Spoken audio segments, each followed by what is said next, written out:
2024 शनि का साल, शनि करेंगे माला माल। मित्रों नमस्कार, मैं हूं पंडित कैलाश चंद्र जोशी और आप देख रहे हैं मेरा यूट्यूब चैनल संस्कृत विशेष। मित्रों, आज कुंभ राशि के जातकों के लिए उनका वार्षिक राशिफल 2024 लेकर के आया हूं। जैसा कि आपने थंबनेल में देखा, 2024 शनि का साल, शनि करेंगे माला माल। शनि महाराज कुंभ राशि के जातकों को माला माल कैसे करेंगे, इस पर चर्चा करूंगा। सर्वप्रथम कुंभ राशि के जो जातक हैं, उनके जो राशि के स्वामी हैं शनि महाराज, स्वयं कुंभ राशि में मूल त्रिकोण की स्थिति में विराजमान हैं। कुंभ राशि के जातक, यह कुंभ राशि के जातकों का राशिफल राशि के आधार पर, चंद्र राशि के आधार पर है, जो जन्म राशि है उसके आधार पर है। मित्रों, मूल त्रिकोण में शनि महाराज अपने विराजमान है कुंभ राशि में, तो यह वर्ष शनि का ही वर्ष भी है। अंक ज्योतिष के आधार पर, न्यूमरोलॉजी के आधार पर यदि हम देखें, 2024 2 + 2 + 4 यह 8 का योग आता है। 8 का योग, यह 8 का अंक शनि महाराज का होता है न्यूमरोलॉजी के आधार पर। तो मित्रों, शनि महाराज मूल त्रिकोण में अपनी ही राशि में विराजमान हैं, तो यह उत्तम फल देने वाले हैं। हालांकि द्वितीय चरण की 7.5 कुंभ राशि के जातकों पर है, और शनि महाराज कुंभ राशि के जातकों को जब अपने ही मूल त्रिकोण राशि में विराजमान हैं, तो यह कष्ट देने वाले नहीं हैं। शनि महाराज कर्म फल दाता हैं। यदि कुंभ राशि के जातकों ने अपने अतीत में पुण्य कर्म किए हैं और पाप कर्म अर्थात किसी के साथ धोखा, बेईमानी, फ्रॉड नहीं किया है, तो उन्हें डरने की आवश्यकता नहीं है, क्योंकि शनि महाराज कर्म फल दाता ही नहीं है, वह न्यायप्रिय भी हैं, न्यायाधीश भी हैं, और सर्वोच्च न्याय शनि महाराज ही प्रदान करते हैं। तो इस प्रकार से जिन्होंने पुण्य कर्म किए हैं, उनके लिए शनि महाराज इस वर्ष 2024 में 7.5 को भी नज़रअंदाज करके, गौण करके, वह शुभ ही शुभ फल देने वाले हैं साल भर में, क्योंकि वह आपके द्वादशेष भी हैं। तो द्वादशेष होकर के भी वह लग्न में आपकी राशि में विराजमान है, तो अधिक खर्चे आपके होने वाले नहीं हैं। खर्चे कुछ होंगे आने वाले समय में, वह कब होंगे उसके विषय में भी आपको जानकारी दूंगा। अब सर्वप्रथम बात करता हूं सूर्य नारायण भगवान की। सूर्य नारायण भगवान 15 जनवरी को आपके द्वादश भाव में आ रहे हैं, मकर राशि में आ रहे हैं। सूर्य नारायण भगवान उत्तरायण के हो रहे हैं आपके द्वादश भाव में, तो आपको डरने की बात नहीं है, भय की बात नहीं है, क्योंकि सूर्य नारायण भगवान यह सौरमंडल के अधिष्ठाता हैं, राजा हैं, तो वह आत्मा के कारक हैं। तो आपके द्वादश भाव में आकर के वह अच्छा ही करेंगे, क्योंकि द्वादश भाव, आपका जो द्वादश भाव है वह सूर्य नारायण भगवान की परम प्रिय राशि है। उनके पुत्र शनि की राशि है, मकर राशि है। उसमें उत्तरायण होते ही आपके जीवन में सकारात्मक परिणाम आने आरंभ हो जाएंगे, और 13 फरवरी को जैसे ही वह कुंभ राशि में पदार्पण करेंगे शनि और सूर्य, थोड़ा बहुत वहाँ पर द्वंद्व अवश्य रहेगा 13 फरवरी से 13 मार्च के बीच में, लेकिन सूर्य अपना काम करेंगे, शनि अपना काम करेंगे, तो आपका व्यक्तित्व में निखार आएगा और कष्ट, रोग जैसी कोई बात नहीं रहेगी। अब बात करता हूं सूर्य नारायण भगवान 13 अप्रैल को आपके तृतीय भाव, जो पराक्रम का भाव है, भाइयों का भाव है, पड़ोसियों का भाव है, साहस का भाव है, करेज का भाव है, उसमें आएंगे 13 अप्रैल को तो 13 अप्रैल को यह अपनी परम उच्च राशि में मेष राशि में पदार्पण जैसे ही करेंगे, आपके बिगड़े हुए सारे काम बनने आरंभ हो जाएंगे। उनकी नींव सूर्य नारायण भगवान यहाँ पर डाल देंगे, क्योंकि 13 अप्रैल को जब सूर्य नारायण भगवान आपके तृतीय भाव मेष राशि में आएंगे तो उस समय गुरु महाराज भी वहाँ पर विराजमान होंगे। और गुरु महाराज क्या हैं? आपके लाभेश हैं, एकादशेश हैं, इनकम भाव आय भाव के स्वामी भी हैं, धन कुटुंब परिवार भाव के स्वामी भी हैं, वह तृतीय भाव में विराजमान हैं। तो इन दोनों की जोड़ी, सूर्य और गुरु की जोड़ी 13 अप्रैल से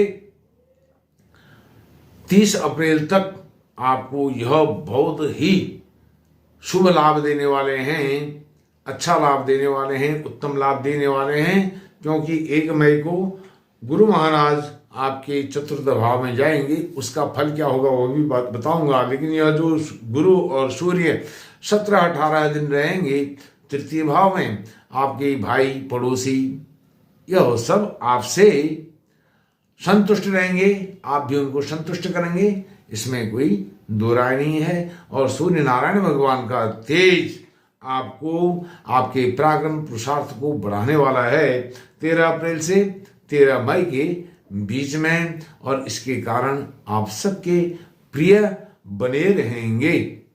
अब 1 मई को गुरु महाराज आपके चतुर्थ भाव में विराजमान हो रहे हैं और 31 दिसंबर तक, पूरे वर्ष तक यहाँ पर फिर वह विराजमान रहेंगे 8 महीने तक। और यह भाव जो है आपके माता जी का भाव है। गुरु जो होते हैं वह ज्ञान के देवता हैं, ज्ञान के कारक हैं, बुद्धि के कारक हैं, विवेक के कारक हैं। अपनी बुद्धि विवेक से आप अपनी माता जी का और जो अन्य बड़ी महिलाएं हैं, छोटी महिलाएं हैं, उन सबका आदर सम्मान करने वाले हैं। उनका सानिध्य, शुभ आशीर्वाद आपको मिलने वाला है पूरे 8 महीने 31 दिसंबर तक। और गुरु महाराज ज्ञान के देवता हैं, तो वह यहाँ आपके चतुर्थ भाव में आकर के आपकी बेसिक एजुकेशन, बेसिक शिक्षा को भी बहुत मजबूती प्रदान करने वाले हैं। और बेसिक शिक्षा क्या है? हमारे ज्ञान की, हमारे जो शिक्षा क्षेत्र है उसकी नींव है। तो बेसिक शिक्षा को यह आपके 8 महीने तक बहुत ही मजबूती प्रदान करके आपको फिर उत्तम, श्रेष्ठ, उच्च शिक्षा के पद के लिए तैयार करने वाले हैं। और गुरु ही यहाँ पर आपसे धार्मिक पुण्य कार्य करवाने वाले हैं 1 मई के बाद। आप नेता हैं, अभिनेता हैं, आपकी चर्चाएं सब तरफ होंगी, आपकी सफलता की चर्चा होगी। आपकी सफलता का लोहा दुनिया यहाँ से मानना आरंभ करेगी। आपके जो कमाई होगी वह भी उत्तम होगी गुरु के द्वारा। और गुरु जो हैं आपको सन्मार्ग से कमा करके देंगे, जिससे आप भूमि, भवन, वाहन, घोड़ा, गाड़ी, लेविश लाइफ को आप व्यतीत करेंगे और उसका आनंद महसूस करेंगे। उसके बाद अब आपको बताता हूं मंगल की बात। मंगल जो है आपके दशमेश हैं और तृतीयेश हैं। दशमेश होकर के वह आपके अभी लाभ भाव में वर्ष के आरंभ में ही विराजमान हैं। 1 जनवरी से 5 फरवरी तक वो वहाँ पर रह रहे हैं। तो वर्ष आरंभ ही आपका बहुत उत्तम जो गतिविधियां हैं उनके साथ आरंभ हुआ है। कम से कम 35 दिन का उनका गोचर आपके लाभ भाव में है, इनकम आय के भाव में है। और मंगल आपके द्वादश भाव में जाएंगे, किसके? कुंभ राशि के जातकों के। और वहां पर जाकर के वह परम उच्च के हो जाएंगे। परम उच्च के होकर के वह आपके अंदर, अच्छा, परम उच्च के होंगे 5 फरवरी से 15 मार्च तक वहां पर रहेंगे। और यह 40 दिन का समय आपके लिए अद्भुत होने वाला है। लेकिन शनि और मंगल में कुछ खींचतान होने के कारण कुछ अपवाद स्वरूप आपको दुख, तकलीफ, चोट, कष्ट हो सकता है, उसके खर्चे भी हो सकते हैं, लेकिन वहाँ पर सूर्य नारायण भगवान भी 5 फरवरी से 12 फरवरी तक विराजमान रहेंगे। तो 12 फरवरी तक तो सूर्य नारायण भगवान आपको बहुत अच्छा लाभ देंगे, मंगल के साथ वहाँ पर विराजमान होकर के। जैसे 13 फरवरी को सूर्य नारायण भगवान कुंभ राशि में आएंगे, आपकी राशि में आएंगे, तो वहाँ पर मंगल अकेले होंगे, और मंगल के द्वितीय भाव में अर्थात आपकी राशि में शनि होंगे। तो शनि और मंगल की खींचतान यह रहेगी 13 मार्च तक, और 15 मार्च को ही वह आपकी फिर अपनी राशि में आ जाएंगे, कुंभ राशि में आ जाएंगे। 15 मार्च को मंगल महाराज आपकी राशि कुंभ राशि में वहां पर विराजमान होंगे और वहां पर विराजमान होकर के यह द्वंद्व की स्थिति भी आपके जीवन में उस फिर 1.5 महीने के अंतराल तक बनी रहेगी, क्योंकि जो मंगल हैं वह कुंभ राशि में जाएंगे 15 मार्च को। तो 15 मार्च से 30 अप्रैल तक वहां पर वह विराजमान रहेंगे। तो यह एक कम से कम आप समझिए 37-38 दिन का समय आपके लिए जरा मुश्किल भरा हो सकता है, लेकिन आपकी राशि के स्वामी शनि महाराज वहां पर उनको मंगल को नियंत्रण में रखने की कोशिश करेंगे, जिससे आपका जीवन व्यवस्थित रूप से निरोग आरोग्यता के रूप में व्यतीत हो सके। क्योंकि मंगल यहाँ पर जब आएंगे शनि महाराज के साथ, थोड़ा त्वचा से संबंधित और चमड़ी से संबंधित फोड़ा फुंसी इस तरह की समस्या आपके शरीर में जो काया है, काया में हो सकती है, लेकिन शनि उस पर रोक लगाने की कोशिश करेंगे, क्योंकि शनि मूल त्रिकोण में है,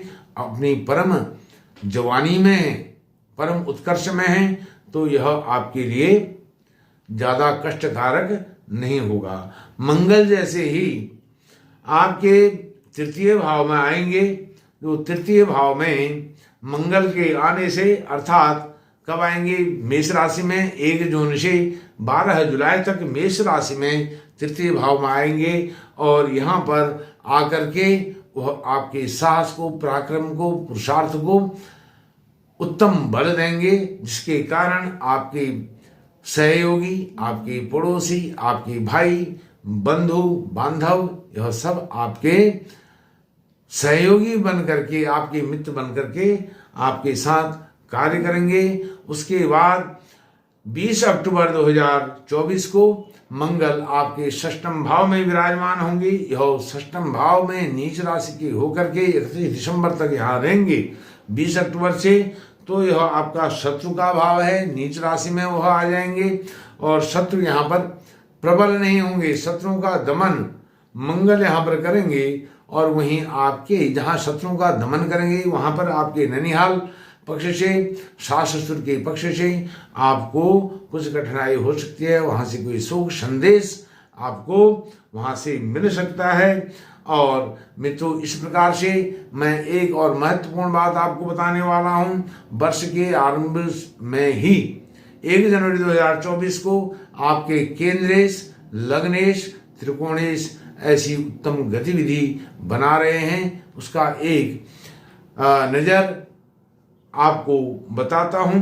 जैसे कि लग्नेश हैं आपके राशि के स्वामी स्वयं शनि महाराज मूल त्रिकोण में अपनी राशि में विराजमान हैं यहाँ पर। अब आपको बताता हूं जो चतुर्थेश हैं और नवमेश हैं, वह चतुर्थेश और नवमेश वर्ष के आरंभ में ही आपके 10वें भाव में विराजमान हैं। यह उत्तम राज योग है, और योग कारक की स्थिति में शुक्र वर्ष के आरंभ में ही है। जो सप्तमेश हैं, सप्तमेश आपके 11 भाव में वर्ष के आरंभ में ही हैं, और जो दशमेश हैं, दशमेश भी सप्तमेश के साथ, दशमेश और सप्तमेश एक साथ 11 भाव में उपस्थित हैं। अर्थात पूत के पांव पालने में होते हैं। यह वहीं से होनहार वीरवान के होत चिकने के बाद वह आरंभ में ही दिखाई देता है। वर्ष के आरंभ में ही सुंदर गतिविधियां आपकी बन रही हैं। त्रिकोणेश पंचमेश भी जो है बुध महाराज वह दशम भाव में विराजमान है। तो कुल मिलाकर के शनि महाराज के लग्न में होने से वह रिमोट से सभी ग्रहों को संचालित कर रहे हैं, सभी भावों को संचालित कर रहे हैं, नियंत्रण में रख रहे हैं।